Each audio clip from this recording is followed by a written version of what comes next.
Hey everybody, just a quick reminder, I'm probably going to be live tweeting the Oscars tonight, so give me a follow there and see how smart I am. Flawless plug. Anyway, the Best Picture Award. Sometimes the Academy is right on the money with this one, and sometimes they get it oh so dreadfully wrong. So to get in spirit with the occasion, I thought I'd rank the last 10 winners from worst to best. I'll give a quick summation of my thoughts on the movie itself, and then I'll go over what I think should have won out of the nominees, if not that, and I'll also mention what my favorite movie of the year was if it's not in that group. So let's get to it. That thing's green! Green!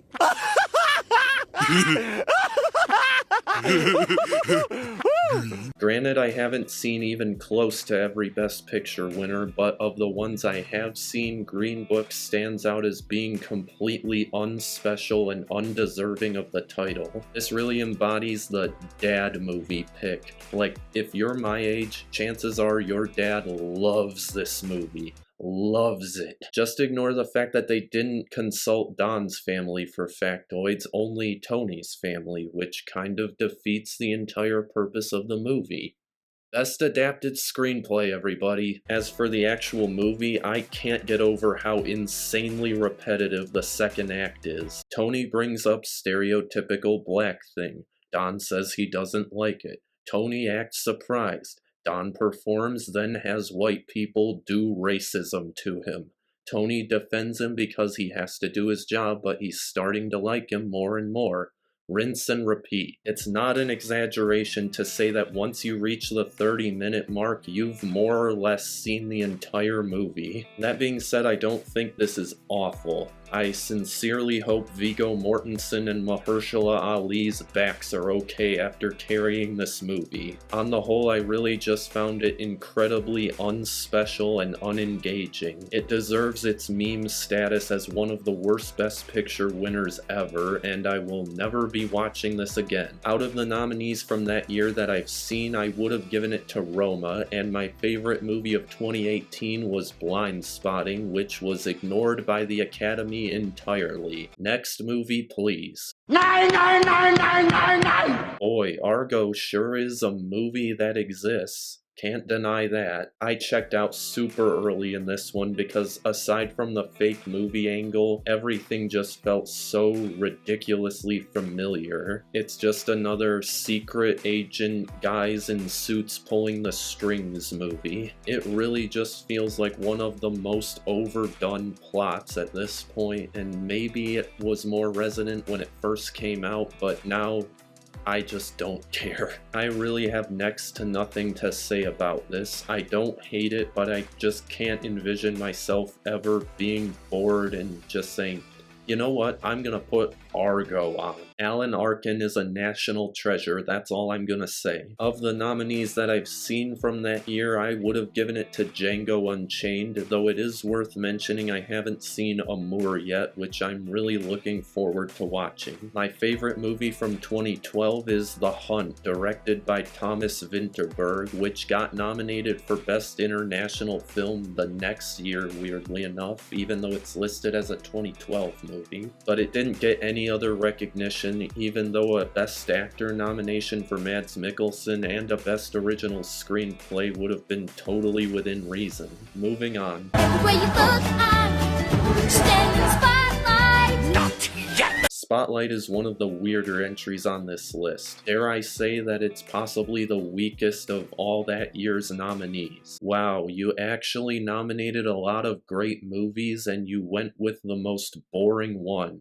Way to go, guys. I've said in the past that the message of this movie seems to take precedent over the storytelling and filmmaking, which I still think, but at least it handles its subject well. Unlike a certain Best Picture nominee from current year, this choice really makes you wonder if the Academy is voting on what they actually think is the best film, or just based on what they can view as having the most poignant message of the group. But then again, the racism bad movie won, so who knows. The acting was all pretty good, it was competently directed and had a few unique filming techniques, but I found my memory of the movie to be really scattershot even though I just watched it not that long ago. The only part that's really burned into my brain is the informative block of text at the very end. I'm not mad that this won Best Picture, just disappointed. Of the nominees that I've seen from that year, I would have given it to Mad Max Fury Road, which is also my favorite movie of the year. It actually won the most Oscars that year with 6, but they were all in the techie group. George Miller was nominated for Best Director, and maybe if he had won, the movie itself would have won, and we would have had the coolest Best Picture win ever instead of one of the most forgettable. Oh well. And I live in a van down by the river. Nomadland is a good movie. I like Nomadland, but I've gotta be real, I don't get the hype around it. And that's not because I didn't thoroughly appreciate it. I really liked what it was going for up until after the swanky scene. From that point on, the movie more or less just kind of fizzles out. It goes for the whole slice of life in the nomad community thing, but the main character doesn't seem to grow all that much. Frances McDormand does a great job as always, but if she went through a clear, tangible character arc of some kind, then I probably would have loved this movie. Instead, it just feels like more of the same thing you already saw at various other points.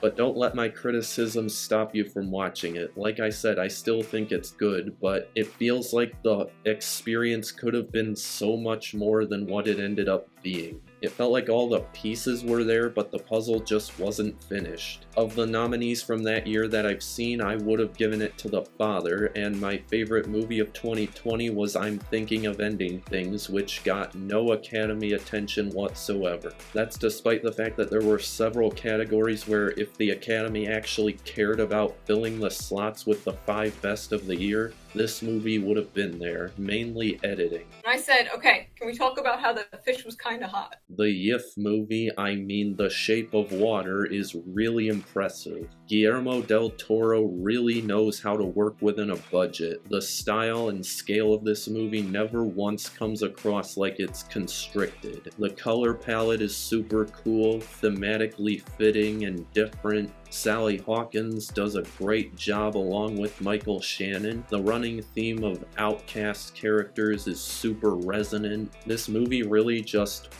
works. In a way, this is kind of hard to talk about. I didn't come up with this analogy, but it's a really good one, so I'm gonna use it. Vision discussing a movie like a car. It's a lot easier to explain why something isn't working the way that it should than it is to explain why things are working properly. Did it deserve to win Best Picture?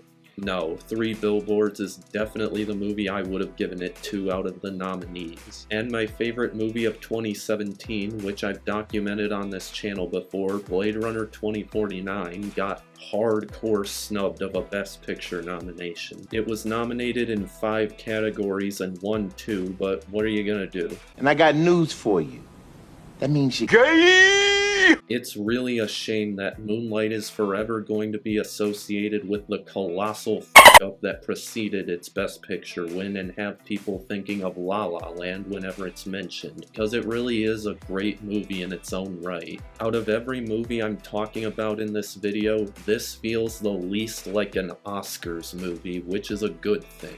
The way that it's structured really allows for you to fill in the blanks in your own head in the best way. There were also a lot of interesting editing techniques that really emphasize the unspoken motivation of characters, which is really cool. Now that I've seen this, I really want to check out more of Barry Jenkins' other work. Did it deserve to win Best Picture?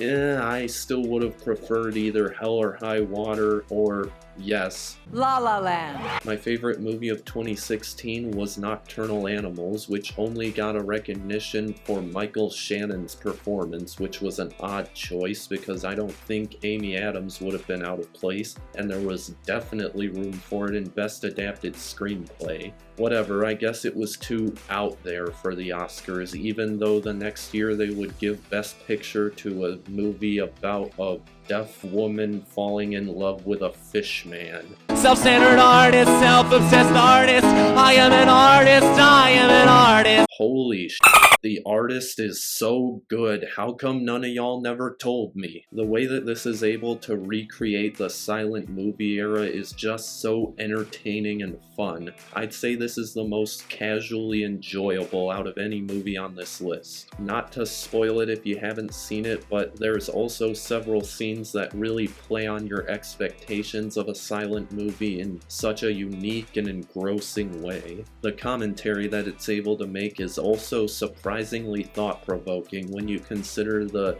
wider state of American society during the golden age of Hollywood. This and Moonlight were the only two that I hadn't seen before deciding to do this video, and I wasn't looking forward to this one as much, so this was a really pleasant surprise. But did it deserve to win Best Picture?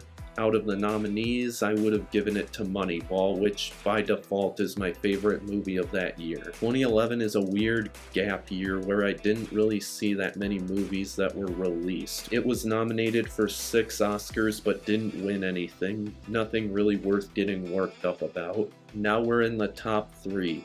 I love all of these movies. I would give them all a 10 out of 10. From the start, I knew what number 1 was gonna be, but 2 and 3 are more or less interchangeable, so after much deliberation... This is f***ing ludicrous, it's f***ing asinine, I can't believe this. Oh, Simon, why should I watch foreign movies if I have to read the dialogue? Parasite. That's why. This is without a doubt one of the most universally appealing international films ever. By that I mean you could show this to someone who doesn't typically watch foreign movies and they'd probably still really like it. I say this all the time.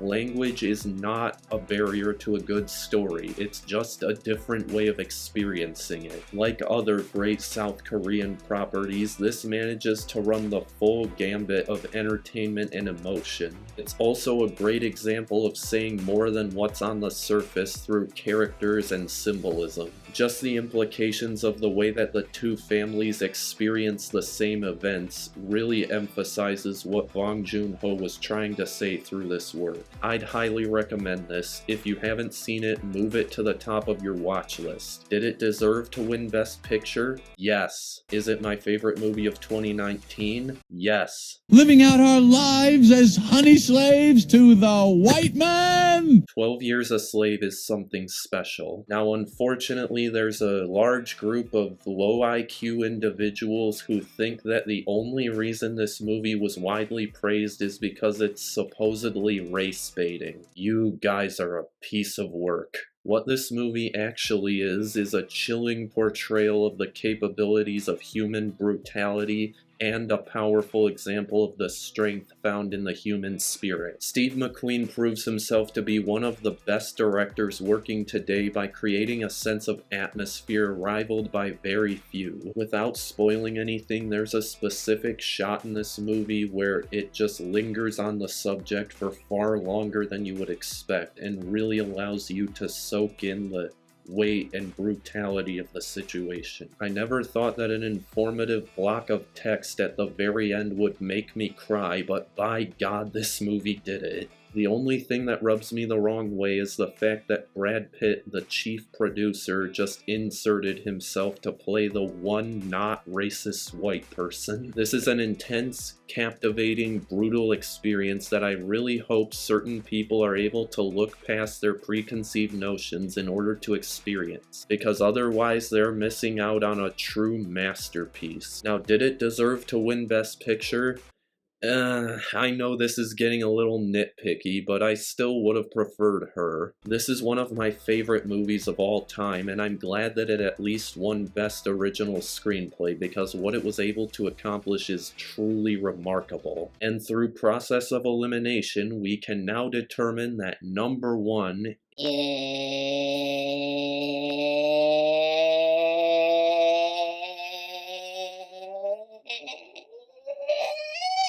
It has been a challenging mating season for Bird Person. Yeah, it's Birdman. I might as well say it right off the bat. This is my favorite movie of all time. I've seen it at least 10 times at this point, and still on each new watch I pick up on a small detail that adds a new layer to the story or characters. It's a film about art and everything that comes with the creation and consumption of art. It's satirical, it's sentimental, there's a profound poignance and elegance to its presentation. It's basically all that I could ever want out of a film. I couldn't even begin to explain why I love this film so much in such a short amount of time, so I'm not going to. I definitely need to make an analysis video at some point and fully dive into why this film works so insanely well on every level. It's a genius work of art that I'm so glad I gave a chance at the age of 17 in order to spark an appreciation for the art of filmmaking that I now very much want to pursue. And so that does it. Before you go, let me just tell you that I don't want you to come away from these videos thinking, this is the best channel I've ever seen. I want you to just think, that was alright. That was adequate entertainment. Simon's Cinema. It's adequate entertainment. Subscribe.